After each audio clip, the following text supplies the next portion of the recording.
Il existe une galaxie qui ne devrait pas exister. Une galaxie si ancienne, si massive, si impossible selon nos lois de la physique, que sa simple présence remet en question tout ce que nous pensions savoir sur l'origine de l'univers. Le télescope spatial James Webb vient de capturer son image, et les scientifiques du monde entier se trouvent face à un problème qui pourrait détruire un siècle de cosmologie. Cette galaxie s'est formée seulement 290 millions d'années après le Big Bang.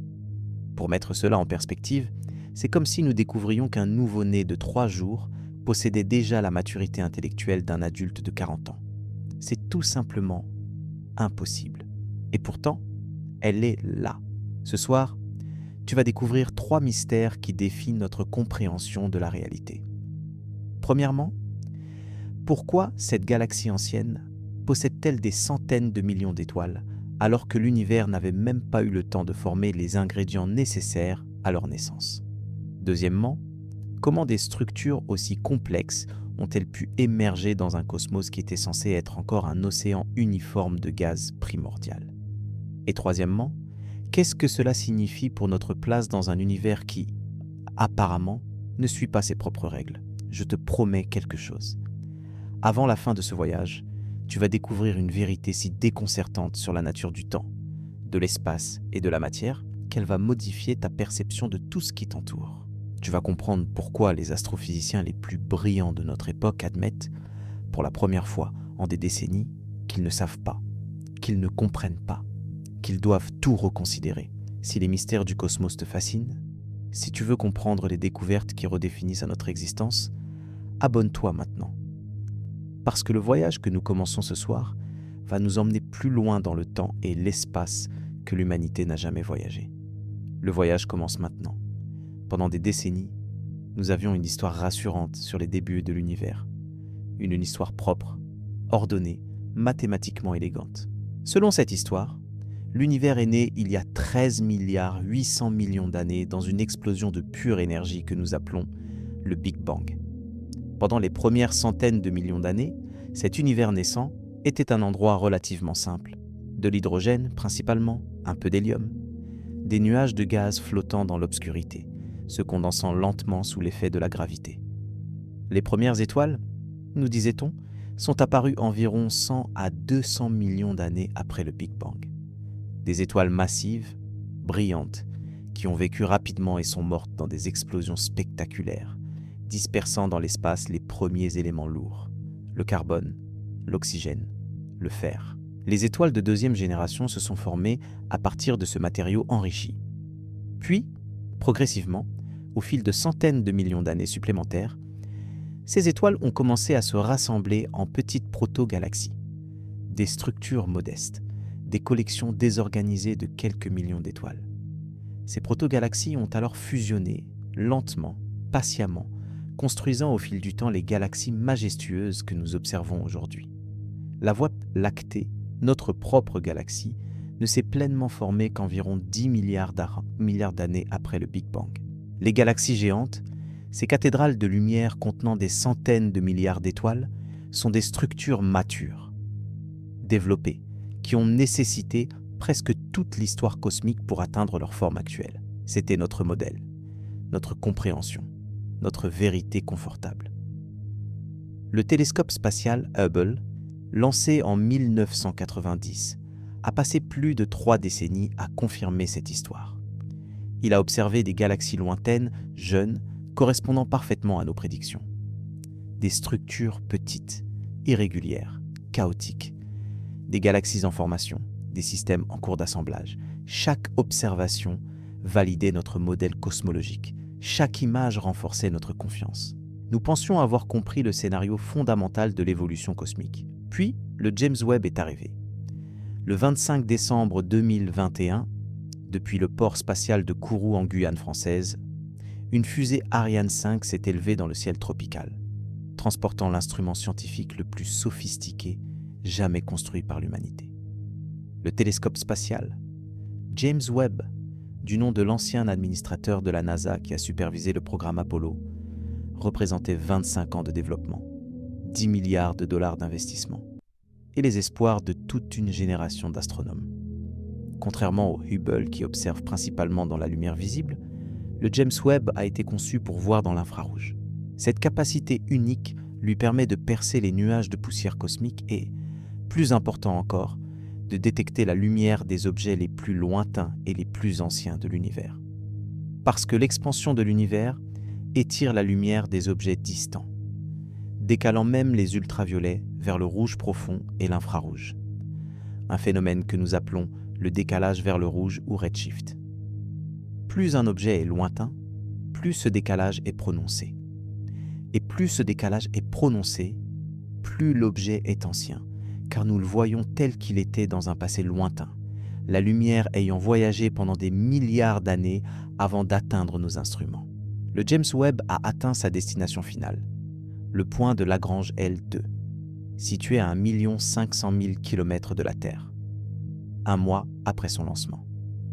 Puis a commencé le processus délicat de déploiement de son miroir, segmenté de 6,5 mètres de diamètre, composé de 18 hexagones plaqués or, chacun devant être ajusté avec une précision nanométrique. Pendant 6 mois, les ingénieurs ont calibré chaque système, vérifié chaque capteur, testé chaque mode d'observation.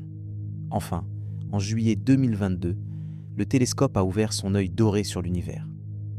Les premières images ont été révélées lors d'une conférence de presse mondiale.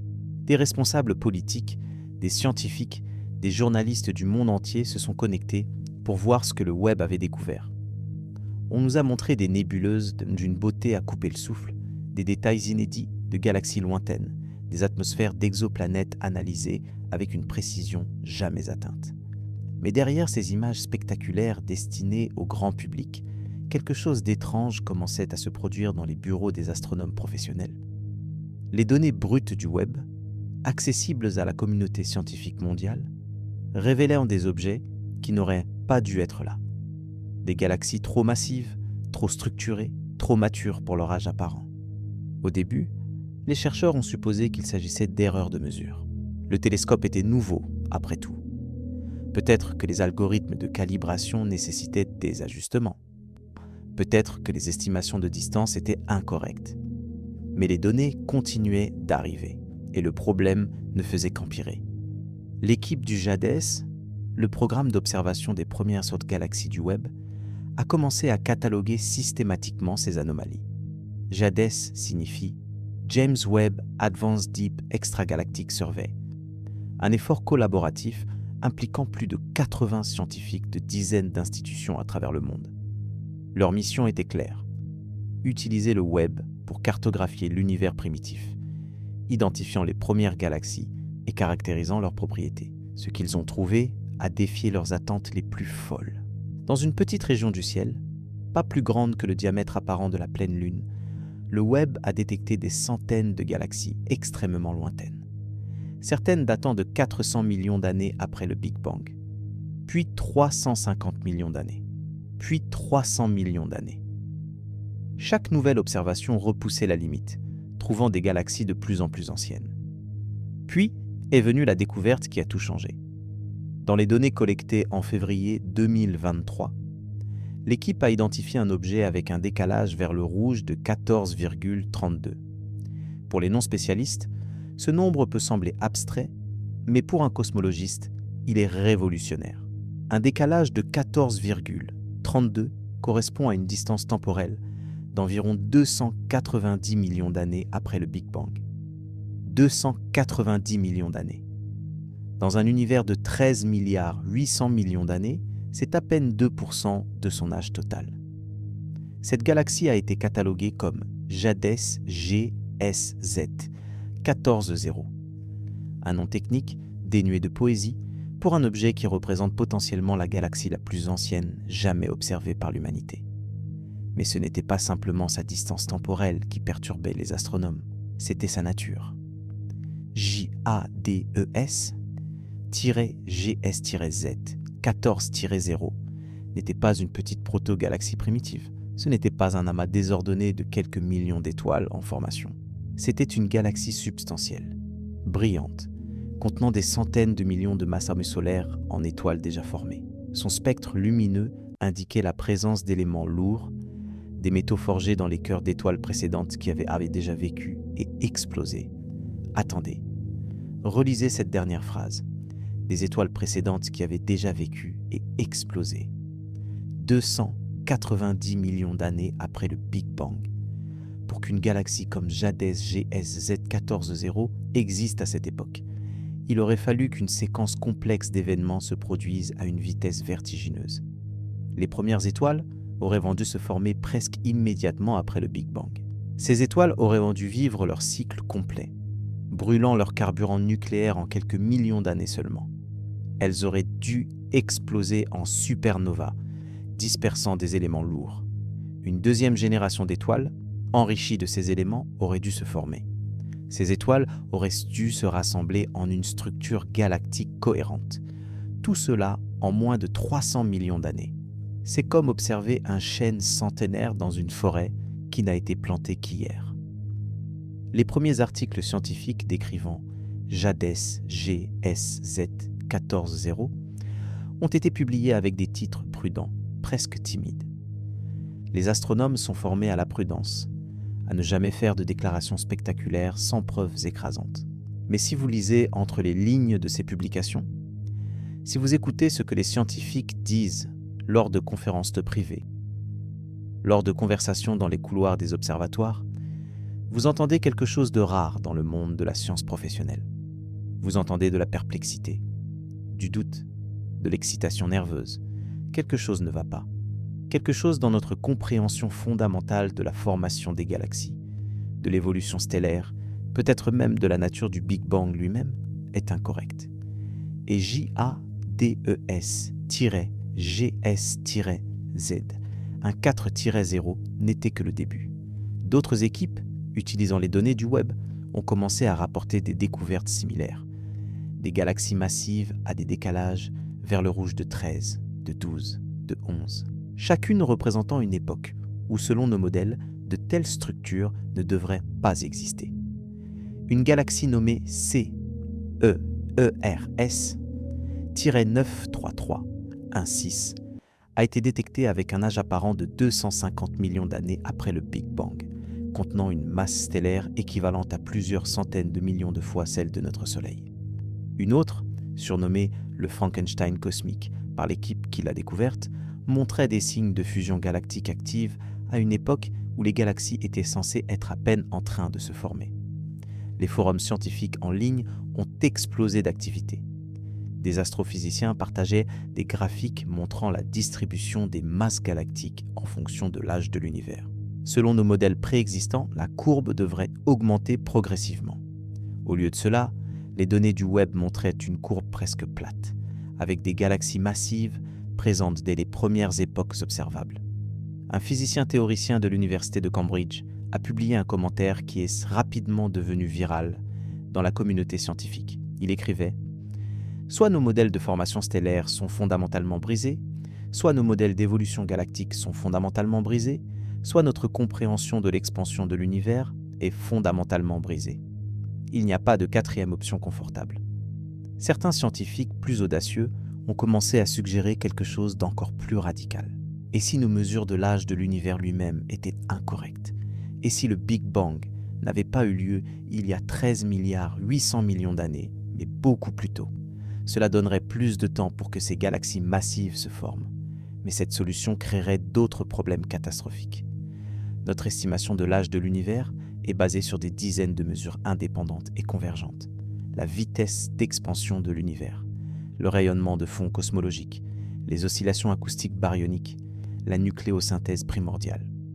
Tous ces phénomènes différents, mesurés par des méthodes différentes, arrivent au même nombre, 13,8 milliards d'années.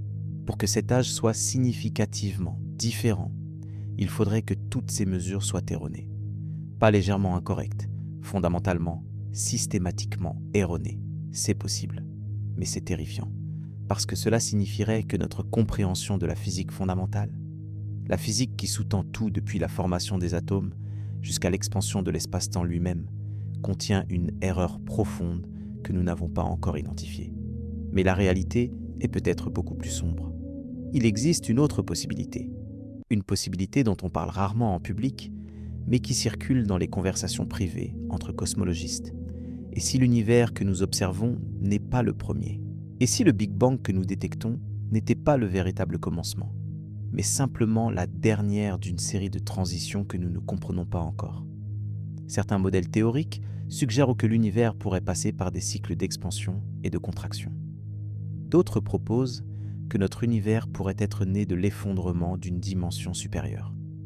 D'autres encore spéculent sur des univers rebondissants où ce que nous appelons le Big Bang était en réalité un point de transition entre un univers précédent et le nôtre. Si l'une de ces théories est correcte, alors les galaxies que nous observons dans l'univers primitif pourraient contenir des structures, de la matière, peut-être même des informations héritées d'un cosmos antérieur. Elles ne se seraient pas formées en 290 millions d'années. Elles auraient simplement continué d'exister à travers la transition. C'est hautement spéculatif. C'est à la frontière de la science et de la philosophie. Mais c'est aussi exactement le genre de pensée radicale que les découvertes du James Webb forcent la communauté scientifique à considérer, parce que les alternatives conventionnelles ne fonctionnent tout simplement pas.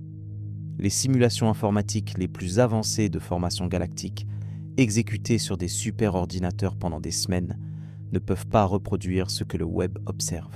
Même en ajustant les paramètres aux limites de ce qui est physiquement plausible, même en maximisant l'efficacité de formation stellaire, même en accélérant tous les processus connus, les simulations ne peuvent pas créer des galaxies comme JADES GSZ 14.0 aussi rapidement. Il y a un fossé. Un fossé entre ce que la physique connue permet et ce que le télescope observe. Et ce fossé ne fait que s'élargir. Pour comprendre pourquoi JADES-GS-Z 14-0 représente une impossibilité, nous devons d'abord comprendre ce que signifie réellement observer une galaxie située à 290 millions d'années après le Big Bang. Nous devons comprendre la physique de la lumière voyageant à travers un univers en expansion et les processus complexes qui doivent se produire pour qu'une galaxie existe. Quand tu regardes le ciel nocturne, tu ne vois pas le présent, tu vois le passé. La lumière du soleil met 8 minutes et 20 secondes pour atteindre tes yeux. Donc tu vois le soleil tel qu'il était il y a 8 minutes. L'étoile la plus proche après le soleil, Proxima Centauri, se trouve à 4,24 années-lumière. Donc sa lumière a voyagé pendant 4 ans et 3 mois avant d'arriver jusqu'à nous. Nous la voyons telle qu'elle était en 2019 si nous l'observons maintenant en 2024. Mais ces distances sont ridiculement petites comparées aux abîmes intergalactiques. La galaxie d'Andromède, notre grande voisine cosmique, se trouve à 2 500 000 années-lumière. Chaque photon que nous captons d'Andromède a commencé son voyage à une époque où nos ancêtres Homo habilis fabriquaient leurs premiers outils de pierre en Afrique. Quand nous photographions Andromède, nous ne capturons pas une image de cette galaxie telle qu'elle est maintenant. Nous capturons une image fossilisée dans la lumière, un message du passé profond. Maintenant, multiplie cette distance par environ 5000. C'est approximativement la distance à laquelle se trouve JADES GSZ 14.0. Sa lumière a voyagé pendant 13 510 millions d'années avant d'atteindre les miroirs dorés du James Webb. Mais voici où cela devient étrange. La galaxie elle-même ne se trouve pas à 13 510 millions d'années-lumière de nous. Elle se trouve beaucoup plus loin. Pourquoi ? Parce que l'univers s'est étendu pendant que la lumière voyageait. Imagine que tu envoies une lettre à quelqu'un. Mais pendant que la lettre est en transit, le destinataire s'éloigne continuellement de toi. Quand la lettre arrive finalement, la distance entre vous est bien plus grande qu'elle ne l'était quand tu l'as envoyée. C'est exactement ce qui se passe avec la lumière cosmique. Pendant les 13 milliards et demi d'années que les photons de JADES GSZ 14.0 ont voyagé vers nous, l'expansion de l'univers a étiré l'espace lui-même, éloignant cette galaxie de nous à une vitesse qui dépasse, dans un certain sens, la vitesse de la lumière. Oui, tu as bien entendu. Plus rapide que la lumière. Cela ne viole pas la relativité d'Einstein, parce que ce n'est pas la galaxie qui se déplace à travers l'espace à cette vitesse. C'est l'espace lui-même qui s'étend. La différence est subtile, mais fondamentale. Rien ne peut se déplacer à travers l'espace plus rapidement que la lumière, mais l'espace lui-même n'a pas de limite de vitesse. Il peut s'étirer aussi rapidement que les équations de la relativité générale le permettent. Aujourd'hui, maintenant, au moment où tu écoutes ces mots, JADES, -GS, -Z, 4-0, se trouve probablement à plus de 30 milliards d'années-lumière de nous. Nous ne pouvons pas la voir telle qu'elle est maintenant. Nous ne le pourrons jamais. Les photons qu'elle émet aujourd'hui n'arriveront jamais jusqu'à nous parce que l'expansion accélérée de l'univers emporte cette galaxie au-delà de notre horizon observable. La lumière que le web a captée provient d'une version de cette galaxie qui n'existe plus, dans un univers qui était radicalement différent de celui d'aujourd'hui. À l'époque où ces photons ont quitté JADES GS 14-0, l'univers entier avait la taille qu'occupe aujourd'hui une petite portion de notre amas local de galaxies.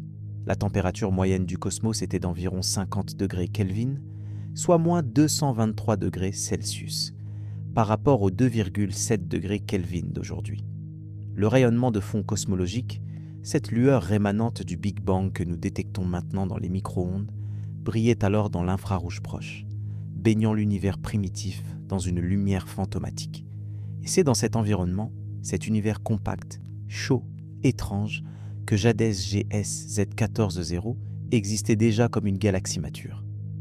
Les astronomes mesuraient la masse stellaire d'une galaxie en analysant son spectre lumineux, la distribution des longueurs d'onde qu'elle émet.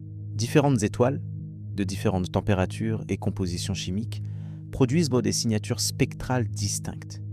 En décomposant la lumière d'une galaxie comme un prisme décompose la lumière blanche en arc-en-ciel, les scientifiques peuvent déterminer quel type d'étoile domine cette galaxie, en quelle proportion et quelle masse totale elle représente. Pour JADES GSZ 14-0, cette analyse révèle une masse stellaire d'environ 500 millions de masses solaires. 500 millions de fois la masse de notre Soleil, toute cette matière déjà transformée en étoiles et regroupée en une structure cohérente. Mais ce nombre seul ne capture pas l'impossibilité. Pour vraiment comprendre le problème, nous devons examiner les processus physiques nécessaires pour créer une telle galaxie. D'abord, il faut de la matière. Pas de la matière ordinaire au début, juste du gaz primordial. De l'hydrogène principalement, créé dans les 3 premières minutes après le Big Bang, quand l'univers était encore assez chaud et dense pour forger des noyaux atomiques par fusion nucléaire. 75% d'hydrogène, 24% d'hélium, et des traces infinitésimales de lithium et de beryllium. Rien d'autre. Pas de carbone, pas d'oxygène, pas de fer. Ces éléments n'existaient pas encore. Ce gaz doit ensuite se condenser. Sous l'influence de la gravité, les régions légèrement plus denses que la moyenne attirent plus de matière, devenant encore plus denses, accélérant le processus.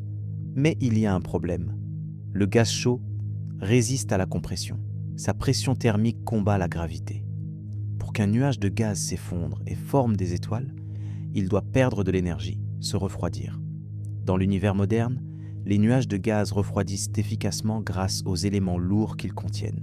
Les atomes de carbone et d'oxygène, excités par les collisions avec d'autres atomes, émettent des photons infrarouges qui s'échappent dans l'espace, emportant l'énergie avec eux. C'est le mécanisme principal de refroidissement dans les régions de formation stellaire contemporaine. Mais l'univers primitif ne contenait pas ces éléments. Le gaz primordial ne pouvait refroidir que très lentement, par des processus impliquant des molécules d'hydrogène. Ce refroidissement inefficace signifie que la formation des premières étoiles aurait dû être un processus lent, graduel, s'étendant sur des dizaines de millions d'années.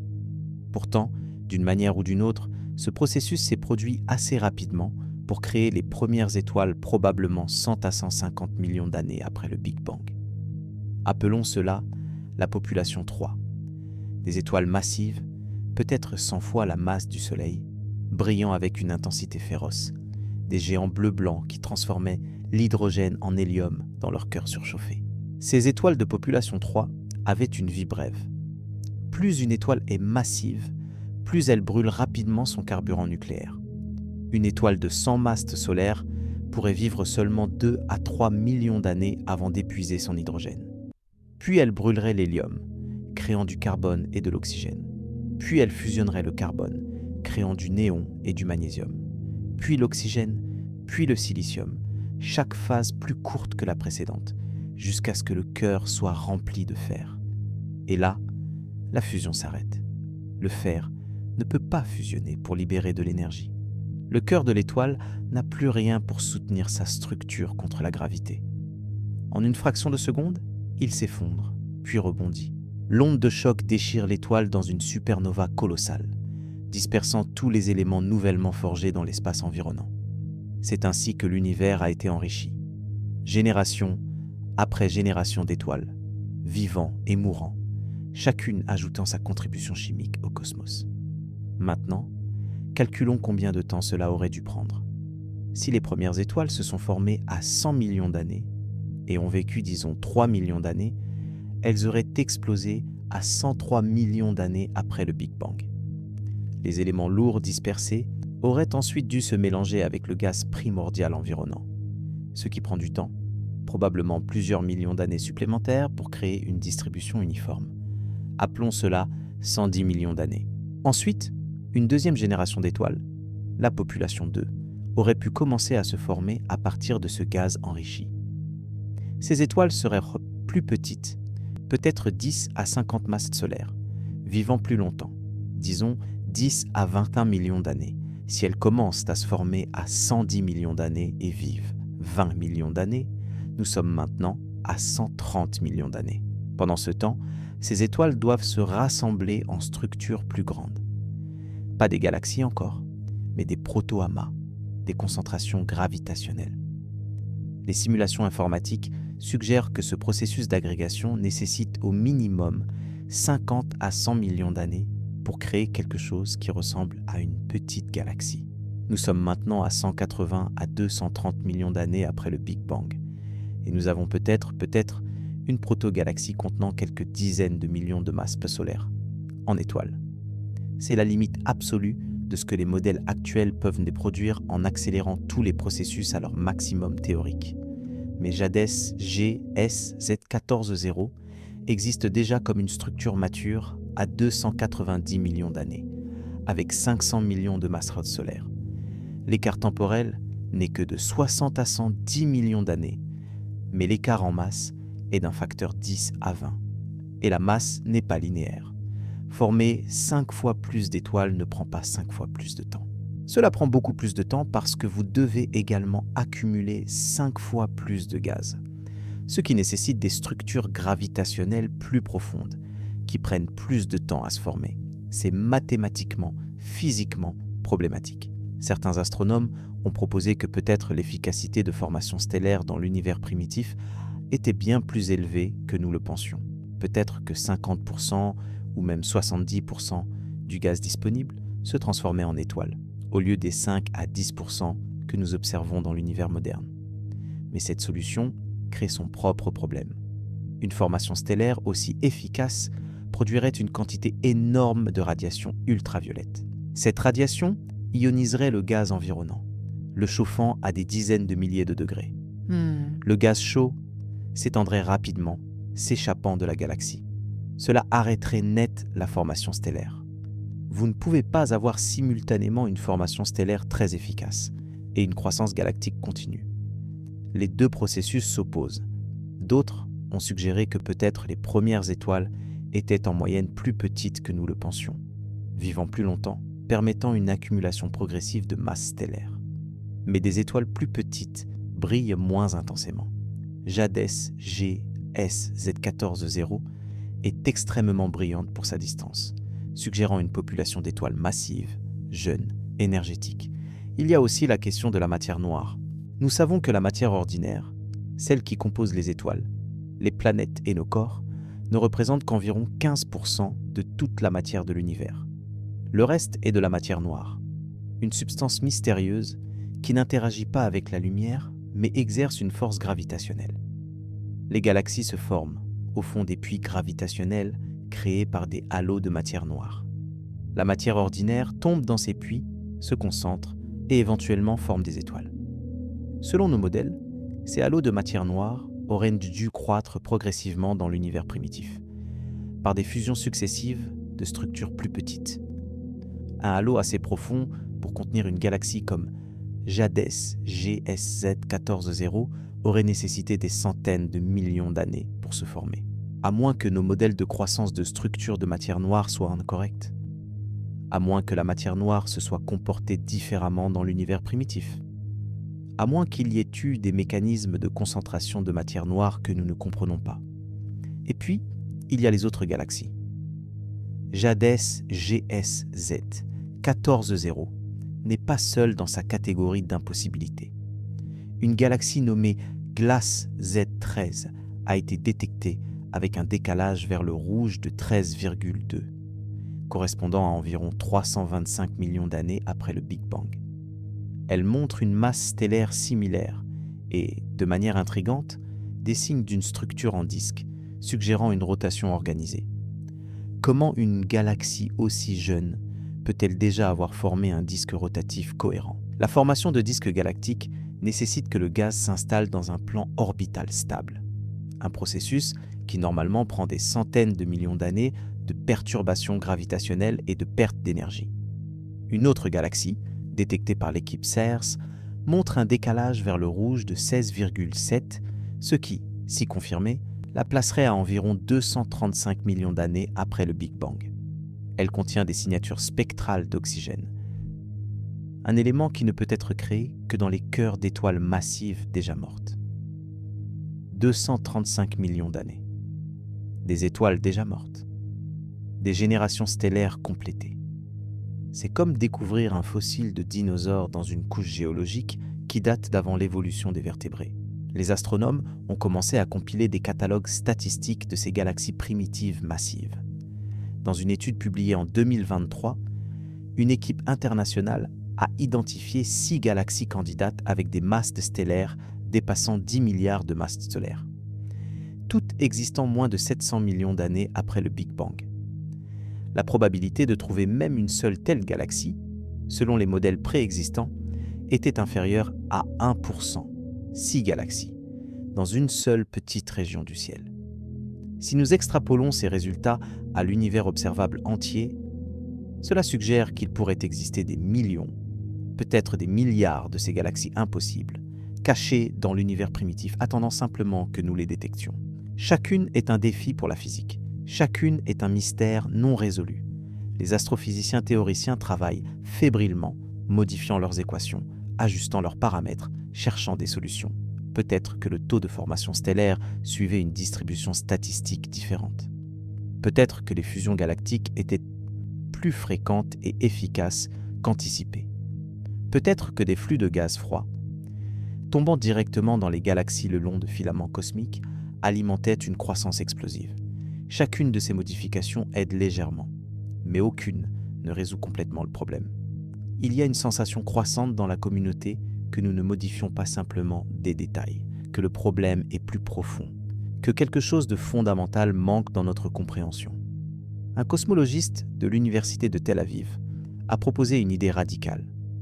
Et si la constante gravitationnelle, cette valeur fondamentale qui détermine la force de la gravité, était légèrement différente dans l'univers primitif? Si la gravité était juste 5 ou 10% plus forte durant les premières centaines de millions d'années, les structures se seraient formées beaucoup plus rapidement. Mais modifier les constantes fondamentales de la nature est dangereux. Ces constantes sont constantes pour une raison. Elles sont interconnectées avec toute la physique. Changer la force de gravité affecterait également la nucléosynthèse primordiale, la formation du rayonnement de fond cosmologique, l'expansion elle-même. Les observations de ces autres phénomènes ne montrent aucun signe d'une gravité variable. D'autres scientifiques explorent par la possibilité que la matière noire n'est pas une particule unique, mais un mélange de différents types de particules, certaines interagissant plus fortement que d'autres.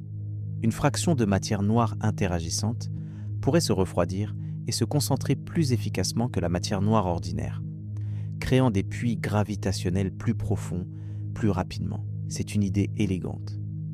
Mais elle nécessite l'existence de nouvelles particules jamais détectées, avec des propriétés finement ajustées pour résoudre exactement ce problème sans créer d'autres contradictions.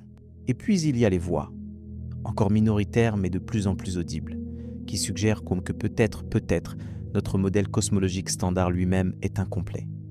Que le lambda CDM, notre cadre théorique dominant composant l'énergie noire, lambda, et la matière noire froide, CDM, fonctionne admirablement pour expliquer l'univers récent, mais échoue dans les conditions extrêmes de l'univers primitif. Ces voies rappellent que la science progresse souvent par révolution, pas par évolution, que la physique newtonienne fonctionnait parfaitement pendant 200 ans jusqu'à ce qu'Einstein découvre qu'elle était une approximation, que la mécanique classique semblait complète jusqu'à ce que la mécanique quantique révèle un niveau de réalité entièrement différent. Peut-être sommes-nous à un tel moment. Un moment où les observations dépassent la théorie, où la nature révèle quelque chose que nos équations ne peuvent pas capturer. Le James Webb continue d'observer. Chaque mois apporte de nouvelles données, de nouvelles galaxies, de nouveaux mystères. L'équipe JADES a maintenant catalogué plus de 1000 galaxies dans l'univers primitif, créant la carte la plus détaillée jamais réalisée des premières structures cosmiques. Et ce que cette carte révèle est un univers primitif beaucoup plus complexe, beaucoup plus dynamique, beaucoup plus mature que tout ce que nous avions imaginé. Mais voici ce que les scientifiques admettent rarement en public, ce qu'ils discutent seulement lors de conversations privées, après les conférences, autour d'un verre, quand les présentations officielles sont terminées. Nous ne savons pas. Nous ne comprenons pas vraiment comment ces galaxies se sont formées si rapidement. Nous avons des hypothèses, des modèles, des suggestions. Mais nous n'avons pas de réponse définitive. La galaxie la plus ancienne jamais détectée existe. Elle est là, dans les données indéniables. Son âge a été confirmé par plusieurs méthodes indépendantes. Son existence est un fait. Mais c'est un fait qui ne devrait pas exister selon notre compréhension actuelle de la physique. Et c'est terrifiant. Parce que si nous nous trompons sur quelque chose d'aussi fondamental que la formation des galaxies, sur quoi d'autre pourrions-nous nous tromper ?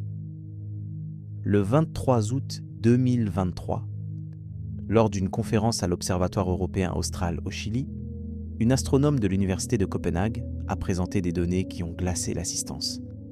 Elle avait analysé le spectre détaillé d'une galaxie nommée SPT06, un 5-JD1, détecté par le Webb à un décalage vers le rouge de 10,7, soit environ 470 millions d'années après le Big Bang. Cette galaxie n'était pas simplement massive, elle était chimiquement sophistiquée. Le spectre révélait des signatures claires d'azote, de carbone, d'oxygène et même de traces de fer. Ces éléments ne se créent pas tous de la même manière. Le carbone et l'oxygène proviennent d'étoiles massives de courte durée. L'azote nécessite des étoiles de masse intermédiaire qui vivent plus longtemps. Le fer exige des supernovas d'un type spécifique, appelées supernovas de type 1A, qui ne se produisent que dans des systèmes binaires, où une naine blanche accumule de la matière d'une étoile compagne. Pour que tous ces éléments existent simultanément dans des proportions significatives, une galaxie doit avoir hébergé plusieurs générations d'étoiles, de différentes masses, vivant et mourant à des rythmes différents. C'est un écosystème stellaire mature, à 470 millions d'années. L'astronome a montré un graphique comparant la composition chimique de SPT06, un 5-JD1, avec celle de galaxies locales. Les barres sur le graphique étaient presque identiques. Cette galaxie primitive avait une métallicité, une abondance d'éléments lourds, similaire à celle de galaxies vieilles de plusieurs milliards d'années. Un astrophysicien dans l'audience a levé la main. Comment est-ce possible ? A-t-il demandé, sa voix trahissant une frustration évidente. Nous parlons d'au moins 3 cycles stellaires complets. Génération 1, formation et mort. Génération 2, formation et mort. Génération 3, actuellement observée. Chaque cycle nécessite un minimum de 10 à 20 millions d'années. Comment comprime-t-on 60 millions d'années de processus en 470 millions d'années, tout en laissant le temps pour que les galaxies elles-mêmes se forment? L'astronome a haussé les épaules. « Je ne sais pas », a-t-elle répondu simplement. Mais les données sont solides. Nous les avons vérifiées 10 fois. Le silence qui a suivi cette admission était pesant. Parce que je ne sais pas n'est pas une réponse que les scientifiques donnent facilement. C'est une reconnaissance que nous avons atteint la limite de notre compréhension. Puis, il y a eu la découverte de GHZ 2/GLASS-Z12. Cette galaxie, identifiée dans les données du programme GLASS du Webb, présente un décalage vers le rouge de 12,4, la plaçant à environ 370 millions d'années après le Big Bang. Mais ce qui la rend extraordinaire n'est pas seulement son âge, c'est sa morphologie. Les images du Webb montrent une structure allongée avec ce qui semble être un renflement central lumineux et une région de formation stellaire active à une extrémité. Cette morphologie suggère une galaxie avec des composantes structurelles distinctes, un bulbe, probablement contenant des étoiles plus anciennes, et un bras spiral, où une région de disques où de nouvelles étoiles se forment. Dans les galaxies modernes, cette séparation entre populations stellaires anciennes et jeunes est le résultat de milliards d'années d'évolution. Les étoiles plus vieilles se concentrent au centre en raison d'un processus appelé relaxation dynamique, où les interactions gravitationnelles multiples font migrer les étoiles vers le cœur galactique. Les régions de formation stellaire active se trouvent dans les bras spiraux, où le gaz frais est disponible. Comment une galaxie de 370 millions d'années peut-elle déjà montrer cette différenciation ? Une équipe de l'Institut Max Planck a créé des simulations spécifiquement pour tenter de reproduire GHZ 2/GLASS-Z12. Ils ont utilisé leurs superordinateurs les plus puissants, laissant les calculs tourner pendant des semaines. Même en permettant des taux de formation stellaire 10 fois supérieurs aux valeurs normales, même en augmentant artificiellement les taux de fusion galactique, ils n'ont pas pu créer une galaxie avec la morphologie observée en si peu de temps. Le problème n'est pas juste la masse, c'est la complexité organisationnelle. Et puis, les choses sont devenues encore plus étranges. En novembre 2023, une collaboration internationale a publié un article dans Nature Astronomy décrivant la détection de raies d'émission extrêmement larges provenant de plusieurs galaxies primitives. Ces raies spectrales élargies indiquent du gaz se déplaçant à des vitesses phénoménales, parfois plus de 1000 km par seconde.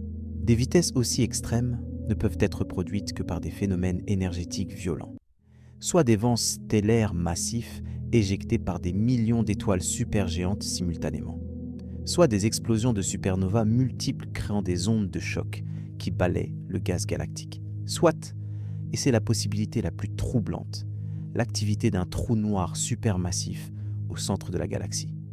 Les trous noirs supermassifs, ces monstres cosmiques contenant des millions ou des milliards de fois la masse du Soleil, résidant au cœur de pratiquement toutes les grandes galaxies modernes. Notre propre Voie lactée en abrite un, Sagittarius A étoile, avec une masse de 4 millions de soleils. Quand la matière tombe vers un trou noir supermassif, elle forme un disque d'accrétion tourbillonnant, chauffé par friction à des millions de degrés. Ce disque émet une quantité colossale de radiation et peut lancer des jets de particules à des vitesses proches de celles de la lumière. Mais comment un trou noir supermassif peut-il déjà exister dans une galaxie de 300 millions d'années ? Les trous noirs stellaires, formés par l'effondrement d'étoiles massives, ont des masses de quelques dizaines de masses solaires. Pour qu'un trou noir stellaire croisse jusqu'à 1 million de masses solaires, il doit accréter de la matière en continu. Il existe une limite physique à la vitesse à laquelle un trou noir peut absorber de la matière, appelée la limite d'Eddington. Au-delà de ce taux, la pression de radiation de la matière tombante devient si intense qu'elle repousse la matière supplémentaire, empêchant une croissance plus rapide. Même en accrétant à la limite d'Eddington constamment, sans interruption, un trou noir de 30 masses solaires nécessiterait environ 500 millions d'années pour atteindre 1 million de masses solaires. Nous disposons maintenant de preuves de trous noirs contenant plusieurs millions de masses solaires existant moins de 500 millions d'années après le Big Bang. L'arithmétique ne fonctionne pas. Une galaxie nommée UHZ1, observée par le Webb en combinaison avec le télescope spatial à rayons X Chandra, montre une émission de rayons X caractéristique d'un trou noir actif. Le décalage vers le rouge place cette galaxie à 13,2 milliards d'années dans le passé. L'intensité des rayons X suggère un trou noir d'au moins 40 millions de masses solaires. 40 millions, dans un univers de 600 millions d'années. Les théoriciens ont proposé des mécanismes alternatifs. Peut-être que les premiers trous noirs ne se sont pas formés à partir d'étoiles, mais directement à partir de l'effondrement de nuages de gaz massifs, créant des graines de trous noirs de milliers ou de dizaines de milliers de masses solaires dès le départ. Cela donnerait une avance significative. Mais pour que cela fonctionne, ces nuages de gaz devraient s'effondrer directement sans former d'étoiles en cours de route. Les conditions nécessaires sont extrêmement spécifiques. Le gaz doit être très pur, exempt même de traces de métaux, et il doit exister un mécanisme pour empêcher la fragmentation du nuage en proto-étoiles plus petites. De telles conditions sont rares, même dans les simulations les plus optimistes. Et même avec des graines de 10 000 masses solaires, atteindre 40 millions en quelques centaines de millions d'années nécessite une croissance à ou au-delà de la limite d'Eddington de manière continue. Cela signifie un flux constant de matière tombant dans le trou noir, sans jamais s'interrompre. Dans les galaxies modernes, l'activité des trous noirs est épisodique. Ils traversent dans des périodes d'alimentation active suivies de périodes de dormance. Maintenir une accrétion continue est difficile parce que le trou noir lui-même, par sa radiation et ses jets, repousse le matériau environnant, coupant son propre approvisionnement alimentaire. Encore une fois, nous sommes confrontés à des processus qui doivent fonctionner à leur efficacité maximale théorique, sans interruption, dans des conditions parfaites. C'est statistiquement improbable. Et nous ne parlons pas d'un seul cas, nous parlons de plusieurs galaxies montrant ces signatures. La conversation scientifique a commencé à prendre un tournant. Lors d'un symposium à l'université de Cambridge en janvier 2024, un cosmologiste respecté a prononcé un discours d'ouverture provocateur.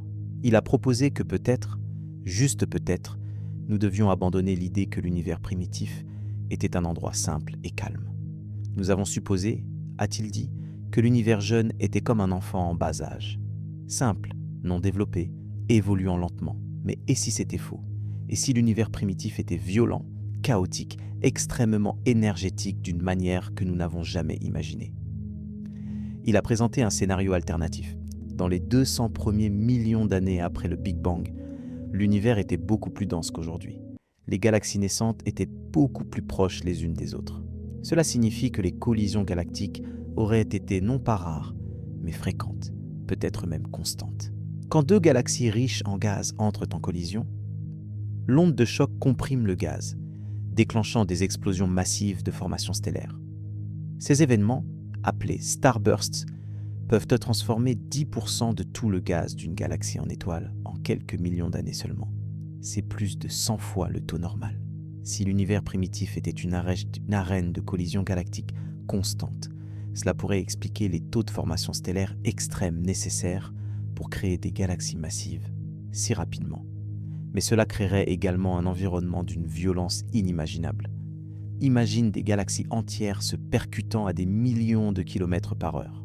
Des nuages de gaz moléculaires de 1000 années-lumière de diamètre entrant en collision frontale, générant des ondes de choc qui chauffent le gaz à des millions de degrés. Des centaines de supernovas explosant simultanément. Leurs ondes de choc se chevauchant, créant des super bulles de gaz surchauffées, s'étendant sur des milliers d'années-lumière. Les simulations de tels environnements montrent un cosmos primitif, baigné dans une radiation ultraviolette et des rayons X, d'une intensité qui stériliserait instantanément tout ce que nous reconnaîtrions comme la vie. Des tempêtes de particules cosmiques accélérées à presque la vitesse de la lumière, emportées par les champs magnétiques générés par des milliards d'étoiles massives. Ce n'était pas l'âge sombre tranquille que nous imaginions. C'était un enfer cosmique. Et c'est dans cet enfer que les premières structures complexes de l'univers se sont formées. Il existe un processus appelé rayonisation que ces observations commencent à éclairer d'une manière nouvelle et troublante. Après le Big Bang, l'univers s'est initialement refroidi suffisamment pour que les électrons se combinent avec les protons, formant des atomes d'hydrogène neutre. Pendant des millions d'années, l'univers était rempli de ce gaz neutre, opaque à la plupart des longueurs d'onde de lumière. C'était littéralement un âge sombre. Puis, les premières étoiles se sont allumées. Leur radiation ultraviolette intense a commencé à rayoniser l'hydrogène, arrachant les électrons des atomes. Ces bulles d'hydrogène ionisées se sont étendues autour de chaque source de lumière. Au fil du temps, ces bulles ont fusionné et finalement, environ 500 millions à 1 milliard d'années après le Big Bang, l'univers entier est redevenu ionisé. C'est le scénario standard de la réionisation. Mais les observations du Webb suggèrent que ce processus était beaucoup plus rapide et beaucoup plus violent que prévu. Les galaxies détectées à 300 millions d'années montrent déjà qu'elles résident dans de grandes régions ionisées. La quantité de radiation ultraviolette nécessaire pour ioniser ces volumes d'espace en si peu de temps dépasse de loin ce que les modèles standards prédisent. Une étude récente a calculé que les galaxies observées par le Webb produisent collectivement environ 3 à 5 fois plus de photons ionisants que ce qui était théoriquement anticipé. Cela signifie soit que nos modèles de production de photons par les étoiles sont incorrects, soit qu'il existe des sources supplémentaires de radiation ultraviolette que nous n'avions pas considérées.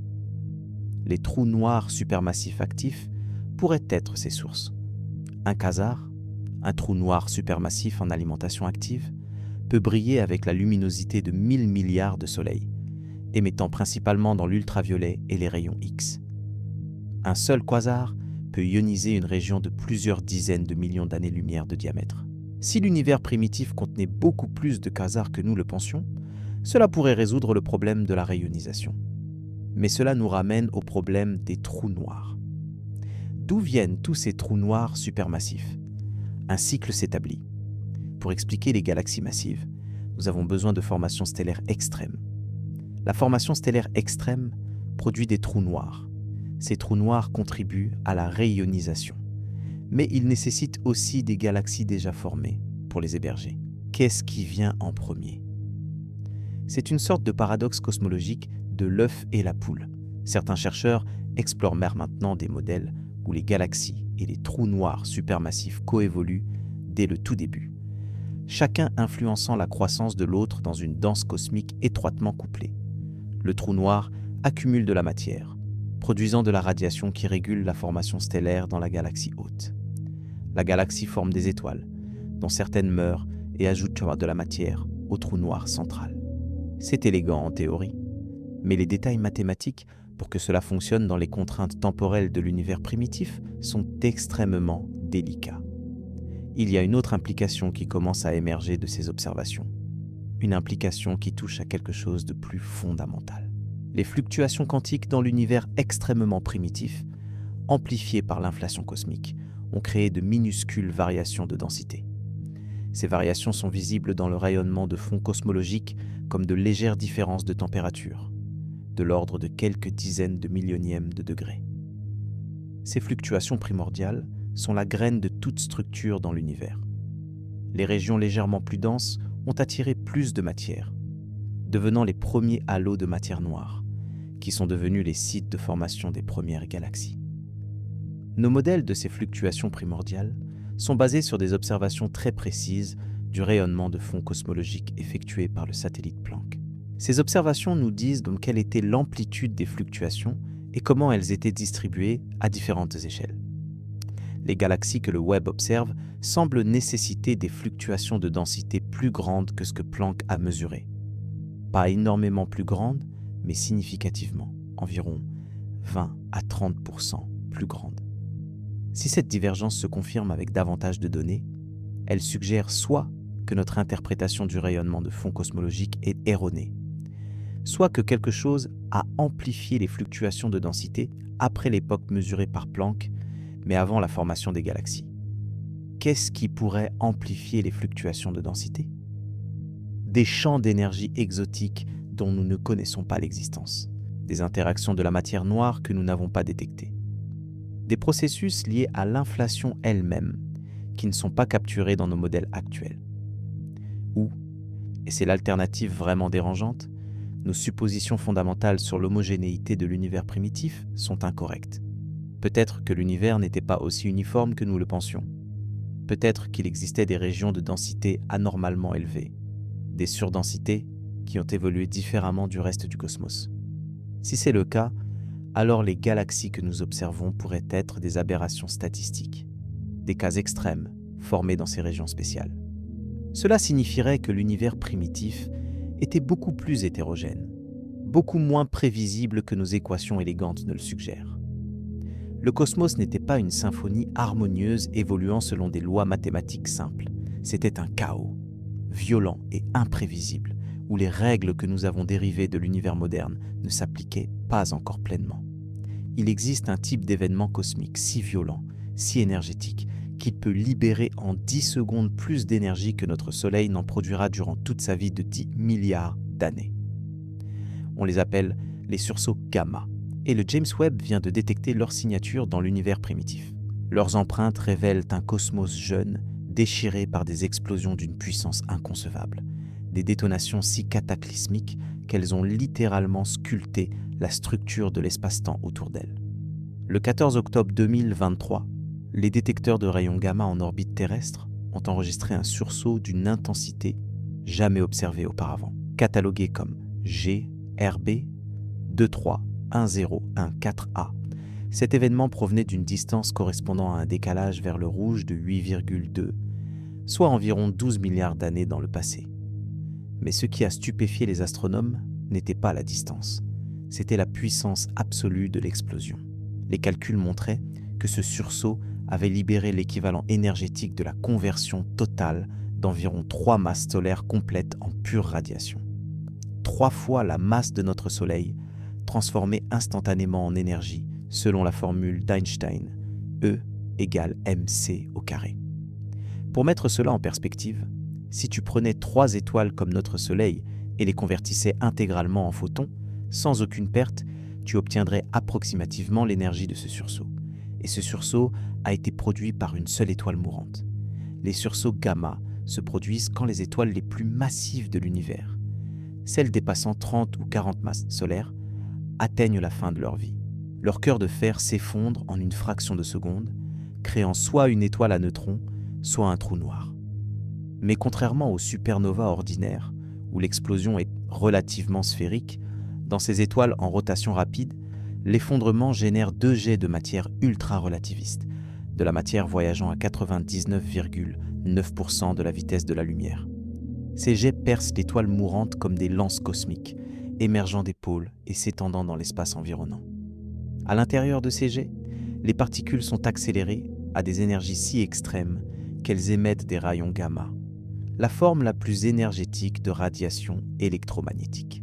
Si un tel jet était pointé vers la Terre et se produisait à 1000 années-lumière de distance, il détruirait instantanément notre couche d'ozone, exposerait la surface à des doses mortelles de radiation ultraviolette et possiblement déclencherait une extinction massive. Et le James Webb a découvert que ces événements étaient beaucoup plus fréquents dans l'univers primitif. Une étude publiée en mars 2024 a analysé les données du Webb combinées avec les observations de satellites détecteurs de rayons gamma. L'équipe a identifié 17 sursauts gamma à des décalages vers le rouge supérieur à 6, correspondant à moins d'1 milliard d'années après le Big Bang. Comparé au taux observé dans l'univers moderne, cela représente une augmentation d'un facteur 15. 15 fois plus de sursauts gamma. 15 fois plus d'explosions déchirant l'espace avec une violence inimaginable. Pourquoi ? La raison est troublante. Les sursauts gamma proviennent principalement d'étoiles pauvres en métaux, des étoiles formées à partir de gaz, contenant très peu d'éléments lourds.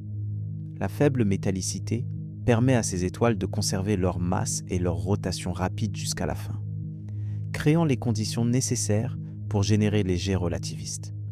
L'univers primitif était, par définition, pauvre en métaux. Les premières générations d'étoiles se formaient à partir de gaz quasi purs. Cela signifie qu'une proportion beaucoup plus élevée d'étoiles massives mouraient comme des sursauts gamma plutôt que comme des supernovas ordinaires. Imagine JADES-G-S-14-0, cette galaxie impossible contenant des centaines de millions d'étoiles à 290 millions d'années après le Big Bang. Si même 1% de ces étoiles étaient des géantes massives destinées à produire des sursauts gamma. Nous parlons de millions d'événements cataclysmiques se produisant dans un volume relativement compact sur une période de quelques dizaines de millions d'années. Des millions d'explosions, chacune libérant plus d'énergie que 1000 supernovas ordinaires. Les ondes de choc de ces explosions n'auraient pas simplement dispersé des éléments lourds. Elles auraient balayé des régions entières de gaz, créant d'énormes cavités dans le milieu intergalactique. Les rayons gamma auraient ionisé tout sur leur passage, chauffant le gaz à des centaines de millions de degrés. Les jets eux-mêmes, traversant l'espace à presque la vitesse de la lumière, auraient créé des filaments de plasma surchauffés s'étendant sur des dizaines de milliers d'années-lumière. Les simulations informatiques de galaxies subissant de tels taux de sursaut, gamma, montrent un environnement d'une hostilité absolue. Le gaz nécessaire pour former de nouvelles étoiles est soit éjecté de la galaxie, soit chauffé au point où il ne peut plus se condenser. Dans certains cas, la rétroaction énergétique de ces explosions peut complètement arrêter la formation stellaire. C'est ce qu'on appelle la rétroaction stellaire. Et c'est l'un des processus les plus importants dans l'évolution galactique. Mais voici le paradoxe. Si les sursauts gamma étaient si fréquents dans l'univers primitif, ils auraient dû ralentir, voire empêcher, la croissance rapide des galaxies. Pourtant, nous observons des galaxies massives existant quand même. Des galaxies qui ont formé des centaines de millions d'étoiles malgré cet environnement violent. Comment ont-elles survécu ? Une possibilité est que ces galaxies primitives étaient beaucoup plus compactes que les galaxies modernes. Des simulations montrent que si une galaxie est suffisamment dense, sa gravité peut retenir le gaz, même face à des explosions énergétiques répétées. Le gaz est éjecté localement, mais il ne peut pas échapper complètement au puits gravitationnel. Il retombe, se refroidit et forme de nouvelles étoiles. C'est un cycle brutal. Formation d'étoiles, explosion, éjection de gaz, refroidissement, reformation d'étoiles, explosion à nouveau. Une boucle de création et de destruction, tournant de plus en plus vite. Les galaxies primitives n'étaient pas des structures paisibles évoluant tranquillement. C'étaient des forges cosmiques, des creusets où la matière était constamment recyclée à travers des cycles de violence extrême. Le Webb a détecté les signatures de ce processus dans une galaxie nommée A2744-, ou ID4, située à un décalage vers le rouge de 8,4. Les spectres montrent d'énormes quantités de gaz oxygéné se déplaçant à des vitesses de plus de 1500 km par seconde, s'éloignant de la galaxie. En même temps, on observe du gaz non enrichi tombant vers la galaxie à des vitesses similaires. C'est exactement ce que prédit le modèle de recyclage violent. Le gaz enrichi en métaux, expulsé par les supernovas et sursauts gamma s'échappe. Simultanément, du gaz frais primordial est aspiré par la gravité depuis le milieu intergalactique. Le résultat net est une galaxie qui croît tout en perdant constamment de la matière. Un équilibre dynamique entre accrétion et éjection. Mais il y a un coût énergétique stupéfiant. Les calculs montrent que pour maintenir ce cycle dans une galaxie comme A2744-ID4, l'énergie totale libérée par les supernovas et sursauts gamma doit être de l'ordre de 10 puissance 53 erg par seconde. Pour rendre ce nombre compréhensible, c'est environ 100 millions de fois la luminosité totale de toute la Voie lactée. Une seule galaxie primitive, pas particulièrement grande, émettait continuellement 100 millions de fois plus d'énergie que notre galaxie entière composée de 400 milliards d'étoiles. D'où vient toute cette énergie ? Elle vient de la masse convertie directement en énergie. Chaque fois qu'une étoile explose, une fraction de sa masse est transformée en rayonnement. Si une galaxie forme et détruit des millions d'étoiles massives en quelques dizaines de millions d'années, elle consomme littéralement des centaines de millions de masses solaires, les convertissant partiellement en pure énergie. C'est une consommation de matière à une échelle difficile à concevoir.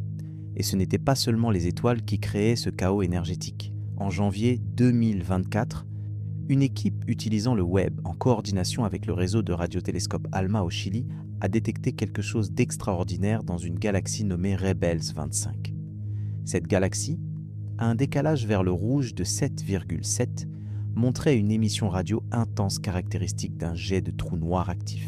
Mais l'analyse détaillée a révélé que ce jet était en train de percuter un nuage de gaz dense au sein de la galaxie elle-même. La collision entre le jet relativiste et le nuage de gaz créait une zone de choc où les températures atteignaient plusieurs millions de degrés. L'énergie dissipée dans cette collision était équivalente à environ 10 000 supernovas explosant simultanément dans une région de seulement 100 années-lumière de diamètre. 10 000 supernovas. Dans un espace plus petit que la distance entre notre Soleil et l'étoile la plus proche multipliée par 25. La densité énergétique était si extrême que le rayonnement lui-même exerçait une pression physique significative sur la matière environnante. Les photons, normalement sans masse, transportent de l'impulsion. Quand ils sont produits en quantité suffisante, leur pression collective peut pousser physiquement sur le gaz et la poussière. C'est ce qu'on appelle la pression de radiation.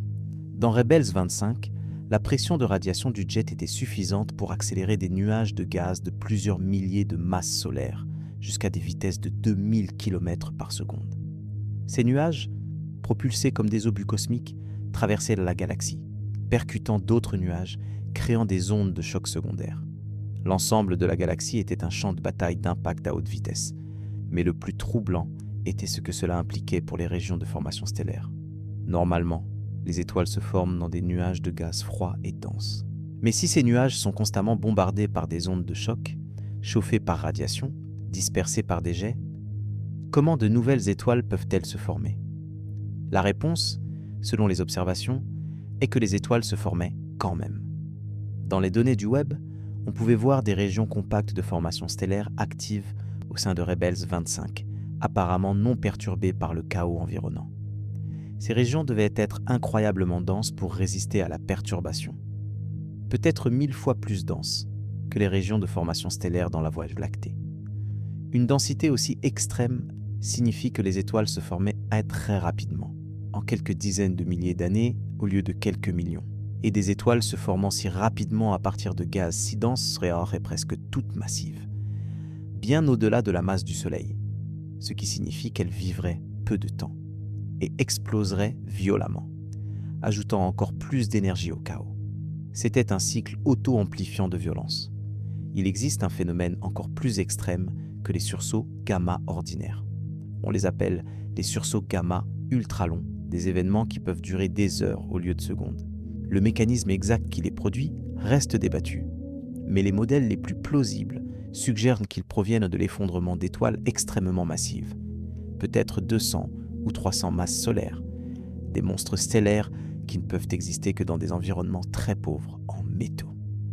Le 27 décembre 2023, les détecteurs ont enregistré GRB 231227A, un sursaut ultra long qui a duré 7 heures et 42 minutes.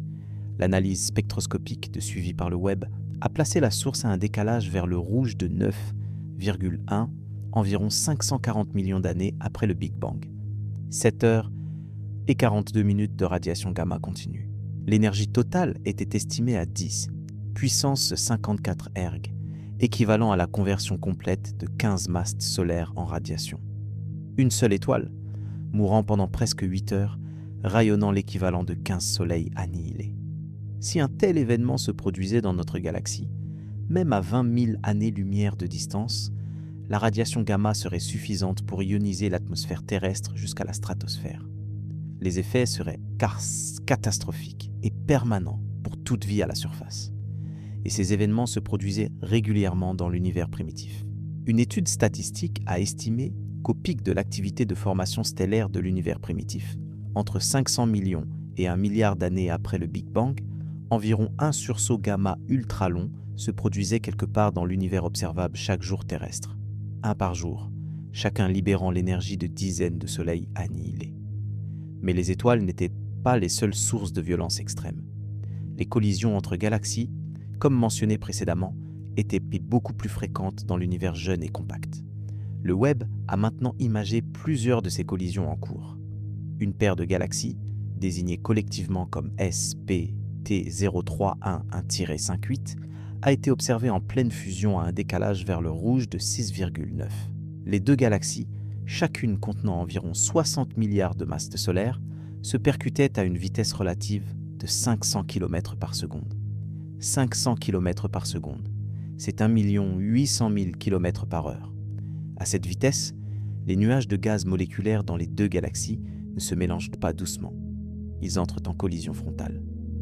Quand deux nuages de gaz, chacun de millions de masses solaires, se percutent à de telles vitesses, ils créent une onde de choc qui comprime le gaz à des densités extraordinaires et le chauffe instantanément à des millions de degrés. Le résultat est un flash de rayons X, suivi par une zone de gaz surchauffé qui émet intensément dans l'ultraviolet et le visible. Puis, si la densité est suffisante, le gaz commence à se refroidir rapidement par radiation, se condensant en milliers de groupes denses qui forment simultanément des étoiles. C'est ce qu'on appelle un starburst induit par collision et c'est le processus de formation stellaire le plus violent connu. Les observations de SPT 0311-58 montraient que les deux galaxies formaient ensemble environ 3000 masses solaires en nouvelles étoiles chaque année terrestre. Pour comparaison, notre Voie lactée forme environ 2 masses solaires par an. Ce système formait des étoiles 1500 fois plus rapidement que notre galaxie. À ce rythme, tout le gaz disponible serait épuisé en seulement 20 millions d'années. C'est un éclair cosmique. Mais pendant ces 20 fois 20 millions d'années, ces galaxies brilleraient avec une luminosité équivalente à 60 000 milliards de soleils. 60 000 milliards. Si tu prenais chaque étoile de la Voie lactée, environ 400 milliards d'étoiles, et multipliais leur luminosité totale par 150, tu obtiendrais la luminosité de SPT 0311-58. Et cette lumière n'était pas juste de la lumière visible. L'énorme chaleur générée par la formation stellaire massive chauffait la poussière cosmique présente dans les galaxies. Cette poussière, portée à plusieurs centaines de degrés Kelvin, rayonnait intensément dans l'infrarouge lointain. Les observations du Webb dans cette bande spectrale montraient que SPT 0311-58 émettait 90% de son énergie dans l'infrarouge. C'était dans des galaxies infrarouges ultralumineuses, des monstres énergétiques cachés derrière des voiles de poussière. La poussière elle-même est intéressante. D'où venait-elle ? La poussière cosmique est composée principalement de grains de silicate et de carbone, des structures microscopiques forgées dans les atmosphères d'étoiles évoluées et dispersées dans l'espace. Pour qu'une galaxie contienne autant de poussière, des générations d'étoiles devaient déjà avoir vécu et enrichi le milieu. Encore une fois, nous trouvons des preuves de cycles stellaires multiples se produisant incroyablement rapidement. Mais voici quelque chose qui devrait te glacer le sang. Les quantités d'énergie que nous discutons, aussi colossales soient-elles, ne représentent qu'une infime fraction de l'énergie gravitationnelle libérée lors de la formation de ces structures. Quand le gaz tombe dans un puits gravitationnel profond, l'énergie potentielle gravitationnelle est convertie en énergie cinétique et thermique. Pour une galaxie de 100 milliards de masses solaires, se formant à partir d'un nuage de gaz diffus, l'énergie gravitationnelle totale libérée est d'environ 10 puissance 60 erg. 10 puissance 60. Ce nombre est si grand qu'il est presque dénué de sens. C'est l'équivalent énergétique de la conversion complète de plus de 5 millions de masses solaires en radiation. Mais la majeure partie de cette énergie n'est pas rayonnée. Elle est piégée dans la matière noire qui domine le halo galactique. La matière noire n'interagit pas électromagnétiquement, donc elle ne peut pas perdre d'énergie par radiation. L'énergie gravitationnelle devient de l'énergie cinétique, se manifestant comme les vitesses orbitales rapides de la matière noire dans le halo. Mais pour la matière ordinaire, environ 10% de l'énergie gravitationnelle peut être convertie en rayonnement observable. C'est encore 10 puissance 59 erg. L'univers primitif était une forge d'énergie à une échelle qui défie l'imagination humaine. Et dans cet enfer énergétique, d'une manière ou d'une autre, les premières structures complexes sont nées. Les premières galaxies, les premiers trous noirs massifs, les premières générations d'éléments lourds qui rendraient finalement possible l'existence de planètes rocheuses et de vie. La violence était créatrice. Il y a quelque chose de profondément troublant dans le fait que l'univers était plus actif, plus violent, plus créatif dans son enfance que dans sa maturité actuelle. Nous vivons dans un cosmos vieillissant, ralenti, s'éteignant progressivement. Les galaxies que nous observons autour de nous forment des étoiles à un rythme qui représente environ 3% de ce qu'il était il y a 10 milliards d'années. L'univers s'assombrit lentement. Dans un sens très réel, nous sommes arrivés tard à la fête cosmique. Mais ce que le James Webb nous révèle va au-delà d'une simple chronologie. Cela touche à quelque chose de plus fondamental sur notre existence, notre origine, et l'incroyable chaîne d'improbabilité qui a dû se produire pour que nous soyons ici, maintenant, contemplant ces questions. Considère ce fait.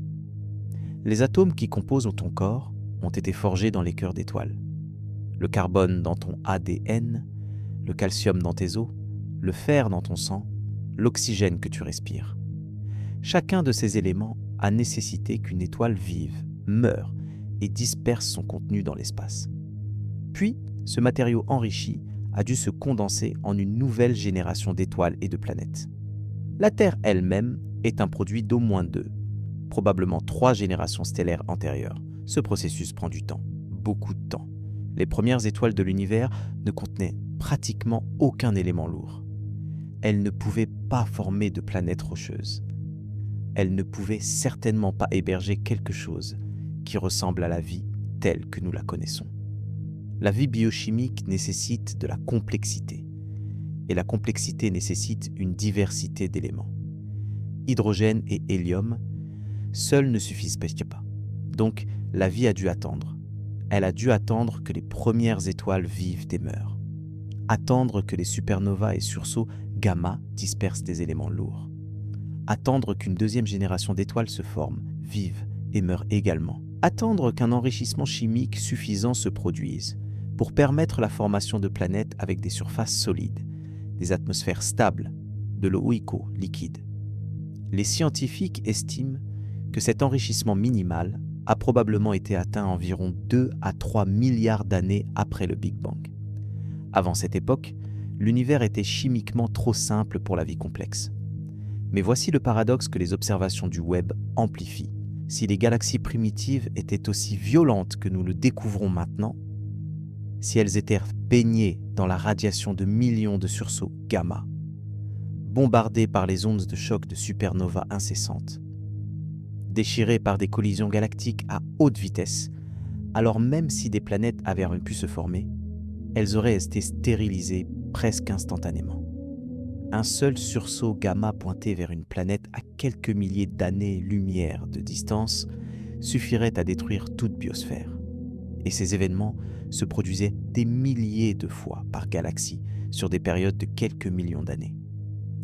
L'univers primitif n'était pas simplement chimiquement inhospitalier à la vie. Il était activement hostile, violemment stérilisateur. Cela signifie que la vie a probablement dû attendre non seulement l'enrichissement chimique, mais aussi le calme. Elle a dû attendre que le taux de formation stellaire diminue, que les sursauts gamma deviennent plus rares, que les galaxies évoluent vers des structures plus stables et moins chaotiques. Ce calme est arrivé progressivement.